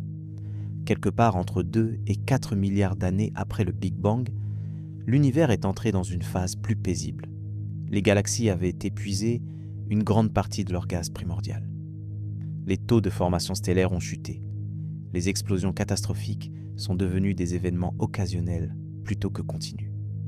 Et c'est seulement alors, dans cette fenêtre de relative tranquillité, que la vie a pu émerger et persister. Notre propre système solaire s'est formé il y a 4,6 milliards d'années, soit 9,2 milliards d'années après le Big Bang. Nous sommes une création tardive. La Terre s'est formée à une époque où l'univers avait déjà atteint les 2/3 de son âge actuel. Les premières formes de vie sur Terre sont apparues il y a environ 3,8 milliards d'années. La vie complexe multicellulaire n'a émergé qu'il y a environ 600 millions d'années. Et les humains ? Nous sommes arrivés il y a environ 300 000 ans. Sur l'échelle cosmique, nous existons depuis un battement de cils. Mais voici ce qui devrait te donner le vertige. Si l'univers a 13,8 milliards d'années, et si la vie complexe a nécessité au moins 10 milliards d'années d'évolution cosmique pour devenir possible, alors nous sommes parmi les premières civilisations intelligentes qui auraient pu émerger dans l'histoire cosmique, non pas les dernières, parmi les premières. Il n'y a probablement pas eu de civilisation extraterrestre dans les galaxies que le Webb observe à 290 millions d'années après le Big Bang. Pas à 1 milliard d'années. Probablement pas même à 5 milliards d'années. L'univers était encore trop jeune, trop pauvre en métaux, trop violent. Cela reformule complètement la question Sommes-nous seuls dans l'univers ? Ce n'est pas tant que nous pourrions être les seuls dans l'espace, c'est que nous pourrions être parmi les premiers dans le temps. Et si nous sommes parmi les premiers, alors cela porte une responsabilité étrange et lourde. Tout ce que nous faisons, chaque décision que notre espèce prend collectivement, pourrait influencer la trajectoire de la vie intelligente dans l'univers pour des billions d'années à venir. Nous ne sommes pas de simples spectateurs dans un cosmos ancien et établi. Nous sommes des pionniers dans un univers encore jeune. Cette perspective change tout. Il y a une autre implication, plus sombre. L'univers ne restera pas dans cet état relativement paisible pour toujours. En fait, nous vivons dans une fenêtre temporelle particulièrement favorable. Une époque dorée cosmique qui ne durera pas. L'expansion de l'univers s'accélère, entraînée par l'énergie noire mystérieuse qui constitue environ 68% du contenu énergétique du cosmos. Cette accélération signifie que les galaxies s'éloignent les unes des autres de plus en plus rapidement. Dans environ 100 milliards d'années, toutes les galaxies au-delà de notre groupe local auront été emportées au-delà de notre horizon cosmique. L'univers observable, vu de la Voie lactée, sera réduit à notre propre groupe de quelques dizaines de galaxies. Les astronomes futurs, s'il en existe, observeront un ciel presque vide. Ils ne verront aucune preuve de l'existence de milliards d'autres galaxies. Ils ne détecteront probablement pas le rayonnement de fond cosmologique, qui aura été tellement étiré qu'il sera indétectable. Ils n'auront aucun moyen de savoir que l'univers a eu un Big Bang. Ils pourraient croire que l'univers est éternel et statique, composé uniquement de leur propre galaxie flottant dans un vide infini. Ils auraient tort, mais ils n'auraient aucun moyen de le découvrir. Nous vivons à une époque privilégiée, une époque où l'univers révèle encore son histoire, où les preuves de son origine et de son évolution sont encore accessibles. Dans un sens très réel, nous avons de la chance d'exister maintenant, au moment exact de l'histoire cosmique où l'univers peut être compris. Arrive trop tôt et tu es détruit par la violence primordiale. Arrive trop tard et les preuves ont disparu, emportées par l'expansion. Cette notion de fenêtre temporelle, de cognoscibilité, soulève des questions philosophiques vertigineuses. Y a-t-il des vérités sur l'univers qui étaient connaissables dans le passé, mais ne le sont plus maintenant ? Y a-t-il des phénomènes qui se sont produits dans l'univers primitif, mais dont toutes les preuves ont été effacées par les processus ultérieurs ? Probablement. Les cosmologistes parlent d'un phénomène appelé l'âge sombre cosmique, la période entre environ 100 millions et 300 millions d'années après le Big Bang, avant que les premières étoiles n'illuminent l'univers. Nous n'avons aucune observation directe de cette époque. Aucune lumière n'a été émise, parce qu'il n'y avait aucune source de lumière. Le gaz neutre remplissant l'univers était opaque. Qu'est-ce qui s'est passé durant cet âge sombre ? Comment exactement les premières structures se sont-elles formées ? Nous avons des modèles théoriques, mais aucune observation pour les valider. C'est un trou dans notre connaissance, probablement permanent. À moins que... Il existe une possibilité théorique. Les ondes gravitationnelles, des ondulations dans l'espace-temps lui-même, peuvent se propager à travers n'importe quel milieu. Elles ne sont pas bloquées par le gaz neutre. Si les événements de l'âge sombre ont produit des ondes gravitationnelles détectables, nous pourrions théoriquement les observer avec des instruments futurs suffisamment sensibles. Mais cela nécessiterait des détecteurs des milliers de fois plus sensibles que tout ce que nous avons actuellement. C'est une technologie qui pourrait ne jamais être développée. Donc, certaines vérités sur l'univers primitif pourraient rester à jamais hors de portée. Ce qui nous ramène à une question fondamentale. Qu'est-ce que l'existence de JADES-GS-Z, un 4-0, nous dit réellement sur la nature du cosmos ?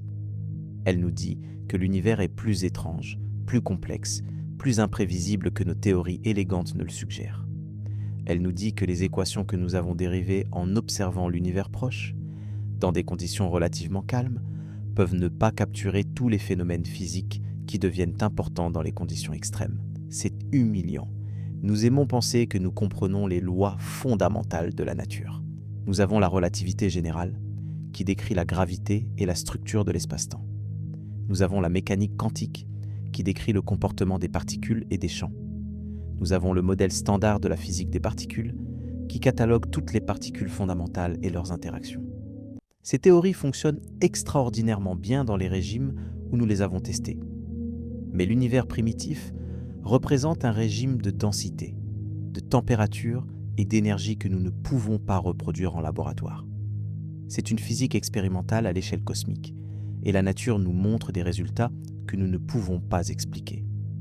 Certains physiciens théoriciens ont commencé à explorer des modifications des lois physiques à haute énergie.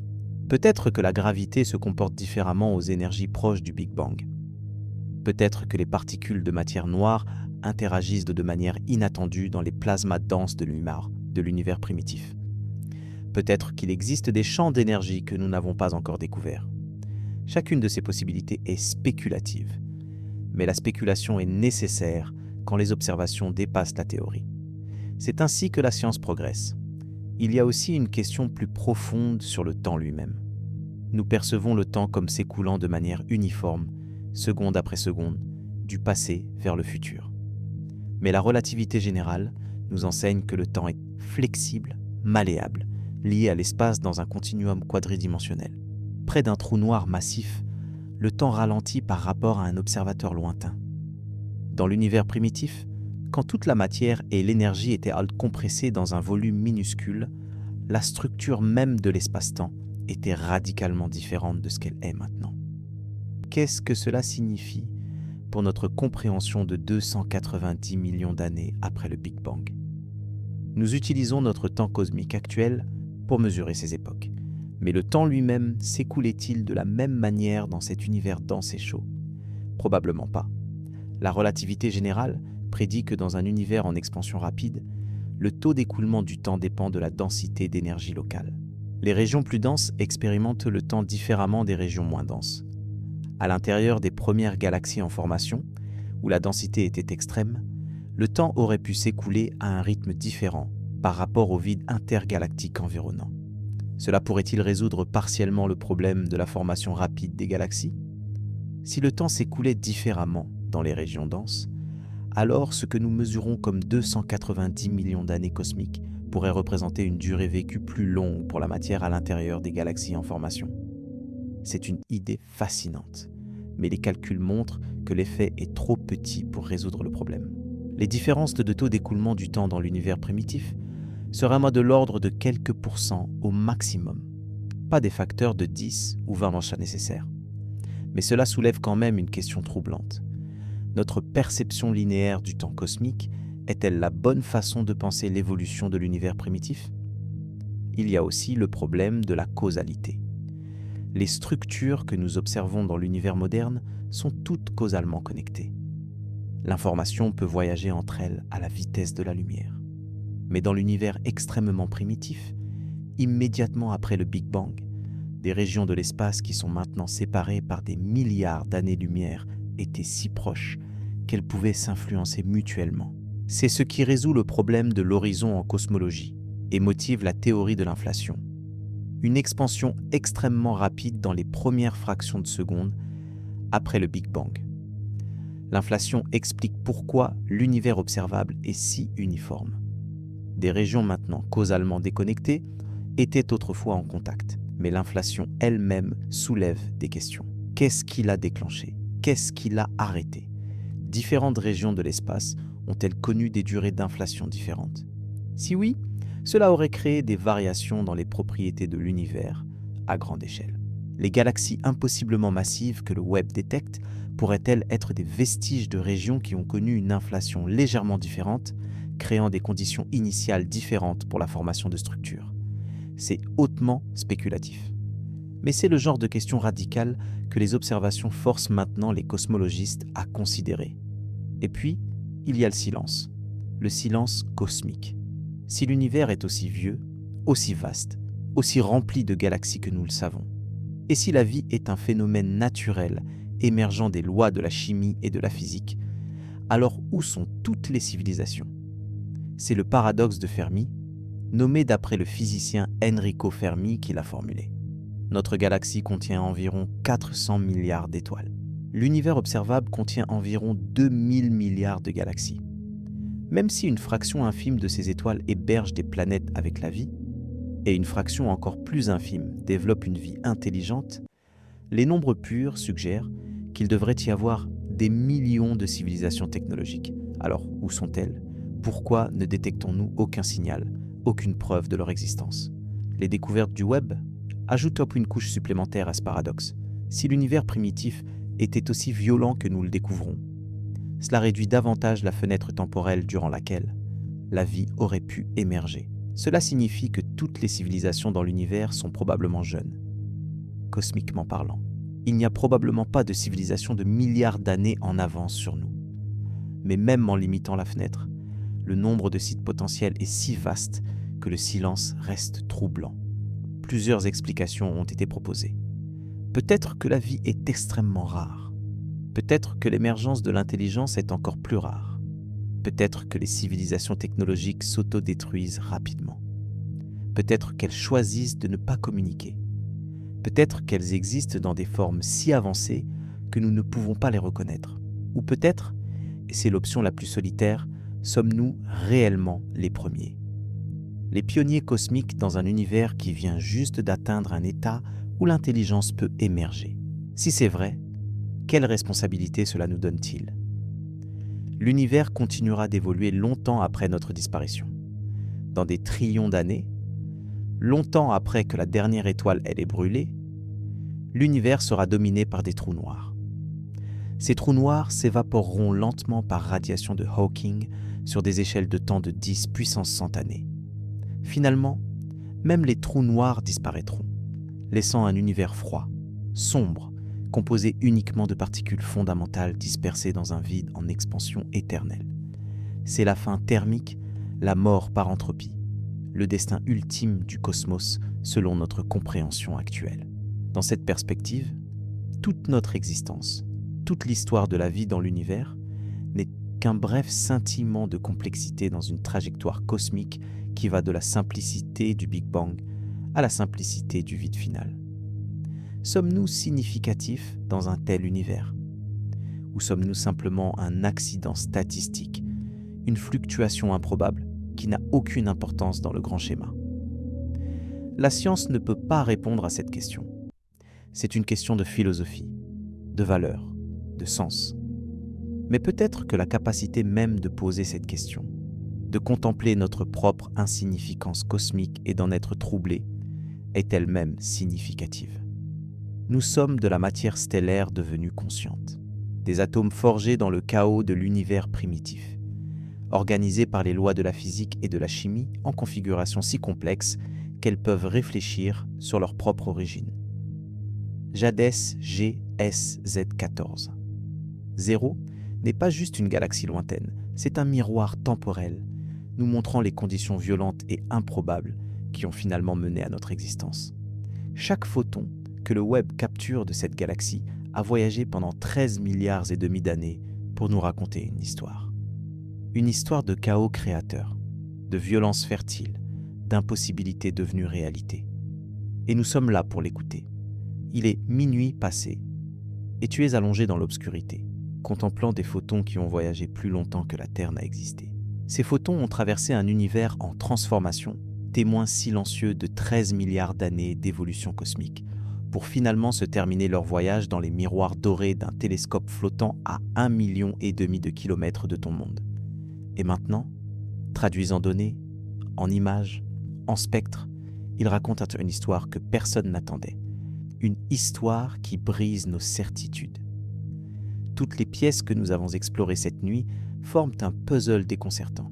La galaxie qui ne devrait pas exister formée trop rapidement dans un univers trop jeune. Les processus violents qui auraient dû empêcher sa formation mais qui, paradoxalement, l'ont peut-être rendue possible. Les cycles de création et destruction tournant à une vitesse incompréhensible. Les trous noirs géants émergeant du néant. Les explosions cataclysmiques sculptant l'espace lui-même. Et au centre de tout cela, une question qui ne veut pas se taire. Comment tout ceci mène-t-il à nous, ici, maintenant, posant ces questions? La réponse n'est pas simple. Elle ne peut pas l'être. Parce que nous ne sommes pas simplement des observateurs détachés d'un phénomène cosmique. Nous sommes les descendants directs de ce chaos primordial. Chaque atome de ton corps a une généalogie qui remonte à ses premiers moments violents. L'oxygène que tu inspires a été forgé dans le cœur d'étoiles massives, dans des galaxies comme JADES GSZ140, puis dispersés dans l'espace par des supernovas dont la luminosité a brièvement dépassé celle de galaxies entières. Le calcium qui structure tes os provient de la même alchimie stellaire.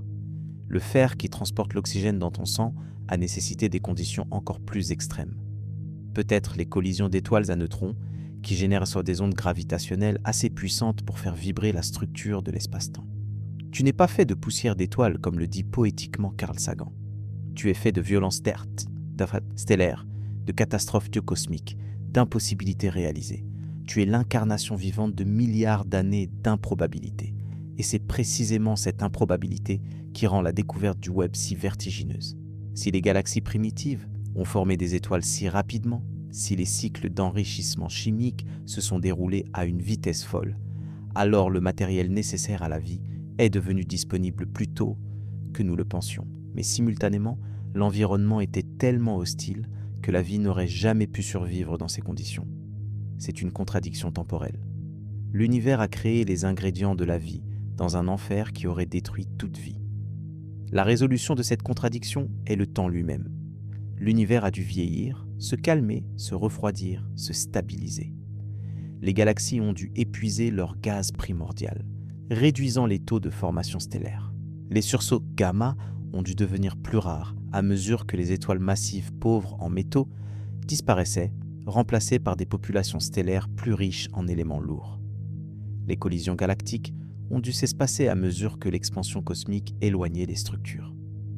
Ce processus de maturation a pris des milliards d'années, et seulement quand il fut suffisamment avancé, seulement quand l'univers était devenu un endroit où une planète pouvait exister pendant des milliards d'années sans être stérilisée par radiation cosmique, seulement alors la vie complexe est devenue possible.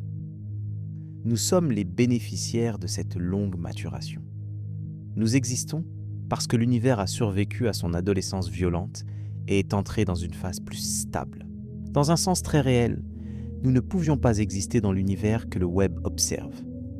Ces galaxies primitives étaient des forges nécessaires, créant les matériaux dont nous sommes faits. Mais elles n'étaient pas des berceaux où la vie aurait pu émerger. Cela devrait modifier notre perception de la rareté de la vie. Nous cherchons souvent des planètes dans la zone habitable autour des étoiles, cette distance où l'eau liquide peut exister. Mais il existe aussi une zone habitable temporelle dans l'histoire de l'univers. Trop tôt, et le cosmos est trop violent, trop pauvre en éléments lourds. Trop tard, et l'univers sera trop froid, trop dispersé, avec trop peu de formation stellaire pour générer les conditions dynamiques nécessaires.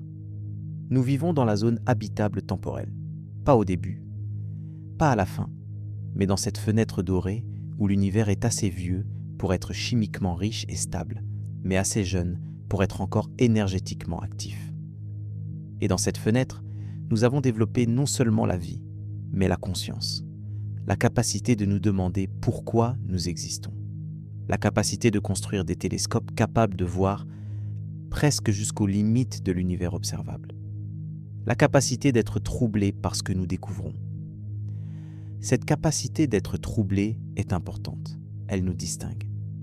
Un trou noir supermassif contenant 1 milliard de masses solaires est un objet d'une puissance incommensurable, mais il ne se demande pas pourquoi il existe. Une galaxie de 1000 milliards d'étoiles est une structure d'une complexité stupéfiante, mais elle ne contemple pas sa propre improbabilité. Seul un arrangement particulier de matière, suffisamment complexe pour générer la conscience réflexive, peut faire cela. Et ce que cette conscience découvre encore et encore, c'est sa propre petitesse, mais aussi, paradoxalement, sa propre importance. Nous sommes infinitésimaux. La Terre est une planète de taille moyenne autour d'une étoile ordinaire dans la banlieue d'une galaxie typique qui n'est qu'une parmi 2000 milliards dans l'univers observable. Si tu prenais toute la matière de la Terre et la dispersais uniformément dans l'univers, elle ne changerait rien à la densité moyenne.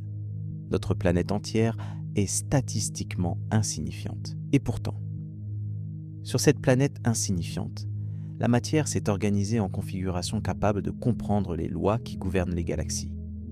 Des créatures faites de carbone et d'eau, dont la durée de vie n'excède pas quelques décennies, ont développé des mathématiques décrivant l'évolution cosmique sur des milliards d'années. Des êtres dont la taille physique est négligeable ont construit des instruments capables, non pas, de sonder les premiers moments de l'univers. Cette capacité transforme l'insignifiance en signification. Nous ne sommes peut-être qu'un arrangement éphémère d'atomes, mais c'est un arrangement qui permet à l'univers de se contempler lui-même. À travers nous, le cosmos devient conscient de sa propre existence, de sa propre histoire, de sa propre vastitude. Le philosophe français Pierre Teilhard de Chardin a écrit que « Nous ne sommes pas des êtres humains vivant une expérience spirituelle, mais des êtres spirituels vivant une expérience humaine. » On pourrait reformuler cela cosmologiquement. Nous ne sommes pas des créatures observant l'univers. Nous sommes l'univers s'observant lui-même. Les photons de Jadès GSZ 14-0 ont voyagé pendant 13 510 millions d'années. Pendant tout ce temps, ils étaient juste de la radiation se propageant dans le vide, sans signification, sans but. Puis ils ont rencontré les miroirs du James Webb. Puis ils ont été convertis en signaux électriques, transmis à la Terre, analysés par des ordinateurs, interprétés par des scientifiques, communiqués au monde. Et maintenant, cette nuit, tu connais leur existence. Tu sais qu'une galaxie existait quand l'univers n'avait que 2% de son âge actuel. Tu sais que cette galaxie défie nos théories. Tu sais que nous ne comprenons pas pleinement comment elle s'est formée. Ce savoir change quelque chose. Peut-être pas dans l'univers physique, mais dans l'univers de la signification, de la compréhension, de la conscience. Il y a une beauté étrange dans le fait que notre compréhension soit incomplète. Si nous comprenions tout parfaitement, si nos théories capturaient complètement la réalité, que resterait-il à découvrir ? Quelle serait la motivation pour continuer à chercher, à questionner, à explorer ? Les mystères ne sont pas des échecs de la science. Ils sont son carburant. Chaque réponse génère de nouvelles questions. Chaque découverte ouvre de nouveaux territoires d'ignorance. C'est un processus sans fin, et c'est précisément ce qui le rend beau. Le James Webb ne résoudra pas tous les mystères de l'univers primitif. Il en créera probablement plus qu'il n'en résoudra. Déjà, chaque nouvelle observation soulève des questions supplémentaires. Mais chaque question nous rapproche d'une compréhension plus profonde, même si cette compréhension révèle des couches supplémentaires de complexité. C'est la nature de la connaissance. Elle n'est jamais complète. Elle ne peut jamais l'être. L'univers est trop vaste, trop ancien, trop complexe pour être entièrement capturé par un ensemble fini d'équations ou de concepts. Mais cela ne rend pas la poursuite futile. Cela la rend noble. Chaque génération d'humains a regardé le ciel nocturne et s'est demandé. Nos ancêtres voyaient les mêmes étoiles, la même lune, les mêmes planètes errant parmi les constellations. Mais ils ne savaient pas ce qu'ils regardaient vraiment. Ils ne savaient pas que les étoiles sont des soleils lointains. Ils ne savaient pas que certains points lumineux sont en réalité des galaxies entières. Ils ne savaient certainement pas que la lumière qu'ils observaient avait voyagé pendant des millions ou des milliards d'années. Nous savons ces choses maintenant, pas parce que nous sommes plus intelligents, mais parce que nous nous tenons sur les épaules de générations de chercheurs qui ont patiemment accumulé des observations, développé des théories, construit des instruments de plus en plus sophistiqués. Et les générations futures se tiendront sur nos épaules. Elles auront des télescopes encore plus puissants que le Webb. Elles détecteront peut-être des galaxies encore plus anciennes, encore plus impossibles. Elles développeront peut-être de nouvelles physiques pour expliquer ce que nous ne pouvons pas expliquer. Elles regarderont peut-être en arrière vers notre époque et souriront à nos confusions. Comme nous sourions aux anciennes cosmologies qui plaçaient la Terre au centre de l'univers. Mais elles nous devront quelque chose. Elles nous devront les observations du Webb. Elles nous devront les données que nous collectons cette nuit, des photons impossiblement anciens capturés et catalogués pour l'avenir. Elles nous devront les questions que nous posons, même si nous ne pouvons pas y répondre complètement. La science est un projet transgénérationnel. Aucune vie individuelle n'est assez longue pour voir le tableau complet. Mais collectivement, comme espèce, nous construisons lentement, patiemment, une compréhension qui transcende nos limitations individuelles. C'est peut-être notre véritable signification cosmique. Non pas d'être les créateurs ou les maîtres de l'univers, mais d'être ses témoins conscients, d'être les structures qui permettent au cosmos de se connaître lui-même. il y a une fragilité dans cette responsabilité. Nous sommes la seule espèce intelligente que nous connaissons avec certitude. Si nous disparaissons, soit par catastrophe naturelle, soit par autodestruction, soit simplement par l'extinction lente qu'ont connue 99% de toutes les espèces ayant jamais existé, que reste-t-il? L'univers continuera. Les galaxies continueront leur danse gravitationnelle. Les étoiles naîtront et mourront. Les trous noirs évaporeront lentement sur des échelles de temps incompréhensibles. Tout cela se produira, que nous soyons là pour le témoigner ou non. Mais quelque chose sera perdu. La conscience elle-même sera perdue, au moins dans ce coin de l'univers, au moins pendant un temps. Les photons de galaxies lointaines continueront d'arriver, mais il n'y aura personne pour les recevoir, les interpréter, en être émerveillé. Cette perspective devrait nous remplir non pas de désespoir, mais de détermination. Détermination à préserver ce que nous avons accompli. Détermination à transmettre notre connaissance aux générations futures. Détermination à étendre la conscience au-delà de notre planète fragile.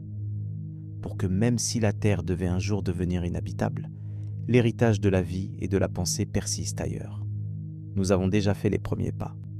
Des sondes humaines ont quitté le système solaire, emportant des messages encodés pour d'éventuels découvreurs futurs. Nous avons marché sur la Lune. Nous avons placé des télescopes au point de Lagrange. Nous planifions des missions vers Mars, vers les lunes de Jupiter et Saturne. Ce sont des pas minuscules à l'échelle cosmique, mais c'est ainsi que tous les voyages commencent. Un pas, puis un autre, puis un autre. Les galaxies que le web observe sont séparées de nous non seulement par l'espace, mais par le temps. Nous ne les voyons pas comme elles sont, mais comme elles étaient. Jadès GSZ140, telle qu'elle existe maintenant, 13 milliards et demi d'années après que sa lumière ait quitté ses étoiles, est un mystère complet. A-t-elle survécu? A-t-elle fusionné avec d'autres galaxies pour devenir quelque chose de beaucoup plus grand? A-t-elle épuisé son gaz et cessé de former des étoiles, devenant une relique morte? Nous ne le saurons jamais.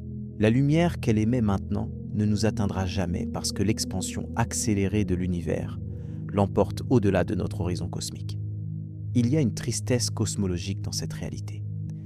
Des événements se produisent constamment dans l'univers que nous ne pourrons jamais observer. Des histoires qui ne seront jamais racontées, des mystères qui resteront à jamais non résolus. Mais il y a aussi une beauté dans cette limitation. Cela signifie que l'univers conserve toujours des secrets, qu'il reste toujours inconnaissable d'une certaine manière, qu'il y aura toujours quelque chose au-delà de notre horizon, quelque chose qui défie notre compréhension complète. Et peut-être est-ce ainsi que cela devrait être. Un univers entièrement connu, entièrement compris, entièrement mappé et catalogué serait un univers diminué d'une certaine façon. Le mystère, l'émerveillement, la sensation de se tenir au bord d'un abîme de connaissances infinies, c'est ce qui nous pousse en avant. Alors que ta conscience s'estompe vers le sommeil cette nuit, porte avec toi cette pensée. 1,5 million de kilomètres au-dessus de ta tête, un télescope flotte en silence dans le vide, pointant vers des régions du ciel qui semblent vides à l'œil nu. Mais dans cette obscurité, il voit. Il voit des galaxies qui existaient quand l'univers était un nouveau-né. Il voit des étoiles qui sont mortes depuis des milliards d'années. Il voit des photons qui ont traversé presque toute l'histoire cosmique pour arriver ici, maintenant. Et demain, les scientifiques analyseront ces photons. Ils créeront de nouvelles images, de nouveaux spectres, de nouvelles données. Peut-être trouveront-ils une galaxie encore plus ancienne que Jadès GSZ140. Peut-être trouveront-ils quelque chose de complètement inattendu, quelque chose qui remet en question même nos questions actuelles. Quoi qu'ils trouvent, cela deviendra partie de notre compréhension collective. Cela s'ajoutera à la somme de connaissances humaines, cette accumulation lente et patiente de vérités durement gagnées sur la nature de la réalité. Tu fais partie de ce processus. En écoutant cette nuit, en contemplant ces questions, en permettant à ton esprit de s'étendre au-delà de tes préoccupations quotidiennes pour embrasser les vastes échelles du cosmos, tu participes à quelque chose de plus grand que toi-même. Tu deviens un maillon dans une chaîne de conscience qui s'étend du passé profond vers un avenir que nous ne pouvons qu'imaginer. Les étoiles que tu ne peux pas voir à travers ton plafond brillent quand même. Les galaxies au-delà de notre perception continuent leur évolution. L'univers se déploie selon des lois que nous comprenons partiellement, dans sa magnificence indifférente. Mais tu es là, conscient, pensant, te demandant. Et dans cet acte de questionnement, aussi petit et bref qu'il soit à l'échelle cosmique, se trouve quelque chose d'irremplaçablement précieux. Quelque chose qui justifie les 13 milliards 800 millions d'années de chaos, de violence, de formation et de destruction qui ont mené à ce moment. Ce moment où un arrangement d'atomes stellaires, temporaires et fragiles contemple les origines de l'univers et trouve cela beau. Dors maintenant. Les mystères attendront. Ils attendront demain, et les jours suivants, et les années suivantes. Le cosmos est patient. Il a attendu 13 milliards 800 millions d'années pour être contemplé. Il peut attendre jusqu'à ton réveil.